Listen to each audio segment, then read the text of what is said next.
Welcome to Tamil Cinewood. இன்னைக்கு பாலா அவர்களுடைய வணங்கன் திரைப்படத்துடைய dubbing work தொடங்கி இருக்கிறதா படக்குழு தரப்பிலிருந்து போட்டோ வெளியிட்டிருக்காங்க. இந்த படம் பாலா இயக்கத்தில் அருண் விஜய், ரோஷினி பிரகாஷ், சமுத்திரக்கனி, மிஸ்கின் மற்றும் பலர் நடிக்கிறாங்க. இந்த படத்துடைய ஷூட்டிங் முடிஞ்சு டப்பிங் ஒர்க்கை படக்குழு தொடங்கியிருக்காங்க. அடுத்த வருடம் தொடக்கத்தில் இந்த படம் ரிலீஸ் ஆக வாய்ப்பு இருக்கு. சியான் விக்ரம் அவர்களுடைய தங்கலான் திரைப்படம் தள்ளி போகிறதுக்கான காரணம் தற்போது வெளியாயிருக்கு.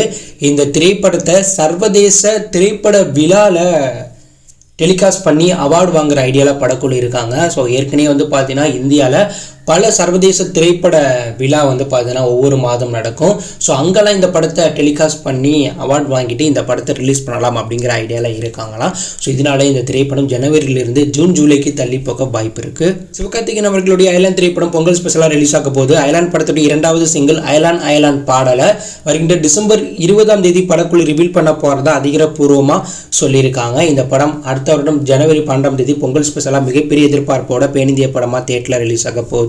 தனி ஒருவன் 2 திரைப்படத்தோடைய முக்கியமான ஒரு சில அப்டேட் வெளியாயிருக்கு. தனி ஒருவன் 2 திரைப்படம் தனி ஒருவன் திரைப்படத்தை இயக்கின மோகன் ராஜா இயக்கத்தில் ஜெயம் ரவி ஹீரோவா நடிக்கிறாங்க. இந்த திரைப்படத்தோடைய ஷூட்டிங் அடுத்த வருடம் ஏப்ரல் 2வது வாரம் தொடங்க போதான். இந்த திரைப்படத்துக்கு ஹிப்ஹாப் தமிழில் தான் இசையமைக்க வாய்ப்புகள் அதிகமாக இருக்கிறதா தகவல் வெளியாயிருக்கு. இந்த படத்தில் ஜெயம் ரவிக்கு ஜோடியா நயன்தாரா நடிக்க போகிறதாவும், நயன்தாரா இந்த படத்தில் கரெக்டாக நடிக்க போகிறதா தகவல் வெளியாயிருக்கு. இந்த படத்தில் வில்லனா நடிக்க அபிஷேக் பச்சன்ட்ட படக்குழு பேச்சுவார்த்தையில் ஈடுபட்டு இருக்காங்க.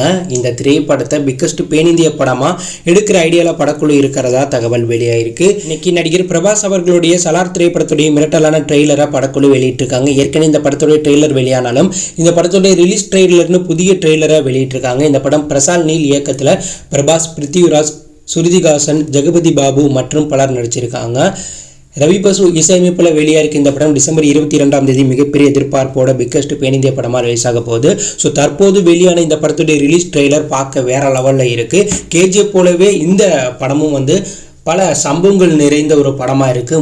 முழுக்க பல ஆக்ஷன் காட்சிகள் இருக்குது. அதுலேயும் பிரபாஸ் அவர்கள் மெக்கானிக்கல் ரோலில் நடிச்சிருக்க மாதிரி காட்டியிருக்காங்க. ஆனால் மிஷின் கன்னெல்லாம் வேறு லெவலில் யூஸ் பண்ணுறாரு. படத்தில் வரக்கூடிய ஆக்ஷன் காட்சிகள் எல்லாமே ஹாலிவுட்டுக்கு இணையாக இருக்குது. ஸோ கேஜிஎஃப் போல் இந்த படமும் சென்டிமெண்ட் நிறைந்த ஒரு ஆக்ஷன் த்ரில்லர் படமாக இருந்தால் கண்டிப்பாக இந்த படம் 1000 கோடி ரூபாய்க்கு மேலே வசூல் பண்ண வாய்ப்புகள் அதிகமாக இருக்குது. தளபதி 68 திரைப்படத்துடைய ஷூட்டிங்கில் தளபதி விஜய் பிஸியாக நடிச்சிட்டு இருக்கார். இப்படியாப்பட்ட சமயத்தில் அவருடைய அடுத்த படத்துடைய முக்கியமான அப்டேட் வெளியாயிருக்கு. ஜிகிர்தண்டா XXL ஒரு மிகப்பெரிய வெற்றி படம் கொடுத்த கார்த்திக் சுப்ராஜ் தான் தளபதி விஜயோடைய 69வது திரைப்படத்தை இயக்க போகிறதா தகவல் வெளியாயிருக்கு. ஏற்கனவே கார்த்திக் சுப்ராஜ் தளபதி விஜய்க்காக 3 கதை பண்ணியிருக்கேன், அதை விஜய் கிட்ட சொல்லி அவருடைய டேட்டா வாங்குறதா என்னோட அடுத்த பிளான்னு சொல்லியிருந்தார். இதற்கு ஏற்ற போல கார்த்திக் சுப்ராஜ் விஜயை மீட் பண்ணி ஒரு கதை சொல்லியிருக்கிறதாவும் அந்த கதை விஜய்க்கு பிடிச்சிருக்கிறதா தகவல் வெளியாயிருக்கு. இதனால கார்த்திக் சுப்ராஜ் விஜயோடைய 69வது திரைப்படத்தை இயக்க வாய்ப்புகள் அதிகமாக இருக்கிறதா தகவல் வெளியாயிருக்கு. இந்த படத்தை சன் பிக்சர் தயாரிக்க போகிறதாவும் இந்த படம் பிக்கஸ்ட் பேனிந்தியன் படமாக உருவாக வாய்ப்பு இருக்கிறதா தகவல் வெளியாயிருக்கு. ஸோ இந்த வீடியோ கருத்து கமெண்ட்ல லீவ் பண்ணுங்க. மறக்காம நம்ம சேனலை சப்ஸ்கிரைப் பண்ணி ஃபாலோ பண்ணுங்க. தேங்க்யூ ஃபார் வாட்சிங்.